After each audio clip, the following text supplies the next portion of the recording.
नमस्कार। आज हम बीएड द्वितीय वर्ष नॉलेज एंड करिकुलम पेपर के अंतर्गत ज्ञान एवं पाठ्यक्रम विषय के अंतर्गत गांधी जी का शिक्षा दर्शन एजुकेशनल फिलॉसफी ऑफ गांधी जी का अध्ययन करेंगे। सबसे पहले जानते हैं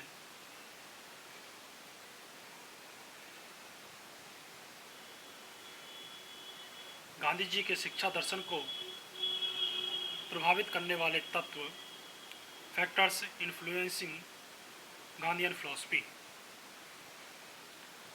महात्मा गांधी जिस किसी भी सिद्धांत की बात करते थे उसे पहले करके देखते थे। गांधी जी का शिक्षा दर्शन और पद्धति समय समय पर किए गए प्रयोगों का परिणाम थी। महात्मा गांधी ने टॉलस्टॉय आश्रम में से एक अखबार निकाला। आश्रम के प्रेस में वह छपता था। प्रेस को केंद्र मानकर उन्होंने शिक्षा के प्रयोग स्वयं अपने एवं आश्रम के बच्चों पर किए। महात्मा गांधी जी ने शिक्षा दर्शन अपने जीवन दर्शन से प्रभावित माना। गांधी जी को विद्वान शिक्षा प्रणाली के प्रति असंतोष था।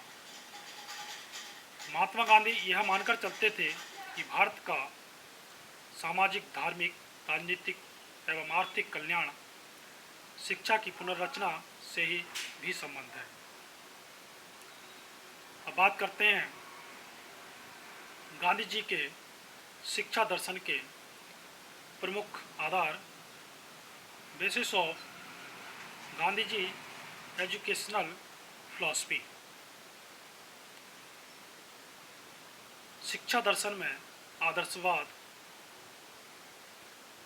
Idealism in educational philosophy.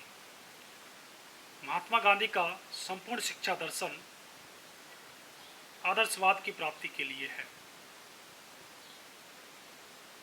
वे स्वयं आध्यात्मिकता में विश्वास रखते थे।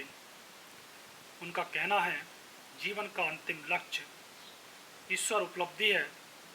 मानव की सभी क्रियाएं सामाजिक, राजनीतिक और धार्मिक ईश्वर दर्शन से निर्देशित होती हैं। व्यवहारिक शिक्षा दार्शनिक, प्रैक्टिकल एजुकेशन फिलोसफर।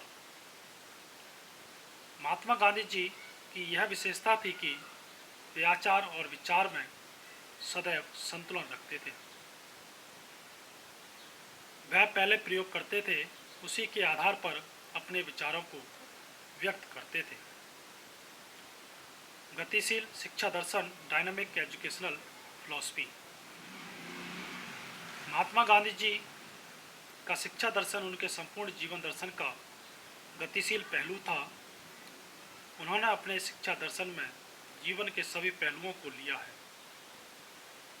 उद्देश्य से लेकर परिणाम तक उन्होंने अपने विचार व्यक्त किए हैं। बालक महत्वपूर्ण, चाइल्ड इज इम्पोर्टेंट। बापू के शिक्षा दर्शन में बालक को साधन से महत्वपूर्ण माना गया है। सारी शिक्षा ही बालक को दी जाती है, साधन तो साधन ठहरे। सच्ची शिक्षा, ट्रू एजुकेशन। महात्मा गांधी जी ने बालक को सच्ची शिक्षा देने का प्रस्ताव रखा है। उनके विचार में शिक्षा से मेरा तात्पर्य बालक और मनुष्य के सर्वांगीण विकास, शरीर, मस्तिष्क और आत्मा से है। उद्योग केंद्रित, क्राफ्ट सेंटर्ड। गांधी जी ने करके सीखने को और अनुकरण करते हुए शिक्षा को उद्योग केंद्रित किया है। बालक जो भी सीखे वह उद्योग केंद्रित हो। उद्योग केंद्रित प्रशिक्षण का आर्थिक और शैक्षिक दोनों प्रकार का महत्व होता है। शिक्षा का मूल्य मानव के संपूर्ण विकास में निहित होता है। यह उद्योग के द्वारा आत्मनिर्भरता की ओर ले जाने का संकेत है। क्रिया और अनुभव, activity and experience. Gandhi ji के शिक्षा दर्शन में क्रिया और अनुभव का स्थान बहुत है। विद्यालय कार्य, प्रयोग और खोज का केंद्र स्थल होता है। इनका पाठ्यक्रम क्रिया प्रधान होता है। आत्मनिर्भरता, self supporting aspect. Gandhi ji चाहते थे कि शिक्षा ऐसी हो जिससे शिक्षण, विद्यालय और छात्र सभी अपना अपना खर्च निकालें। यथार्थ परिस्थिति, concrete life situation. Mahatma Gandhi जीवन की यथार्थ परिस्थितियों के मध्य शिक्षा देना चाहते थे। उनका ऐसा विचार था कि वर्तमान शिक्षा प्रणाली का प्रमुख दोष यही है कि वह जीवन के यथार्थ से परे है। उनके विचार में प्रत्येक शिक्षा शास्त्री एवं वह व्यक्ति जो छात्रों के लिए कुछ भी करता है, उसने यह महसूस किया कि हमारी शिक्षा प्रणाली दोषपूर्ण है।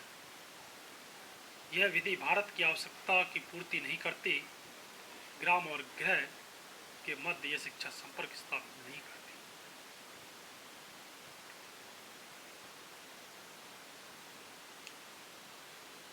गांधी जी का संपूर्ण जीवन दर्शन प्रगतिशील रहा है।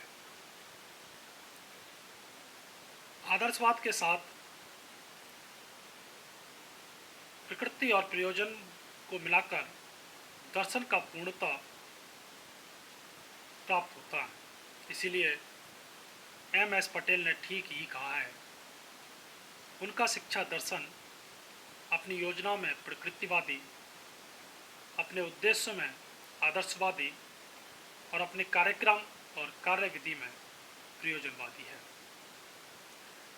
शिक्षा दार्शनिक के रूप में गांधी जी की वास्तविक महानता इस बात में है कि उनके दर्शन में प्रकृतिवाद, आदर्शवाद और प्रयोजनवाद की मुख्य प्रवृत्तियां स्वतंत्र नहीं हैं, वरन मिलकर एक ही पाई गई या एक हो गई है। इस प्रकार उन्होंने एक ऐसे सिद्धांत को जन्म दिया है जो आज की आवश्यकताओं के लिए उपयुक्त होगा और मानव आत्मा की सर्वोच्च आकांक्षाओं को संतुष्ट करेगा।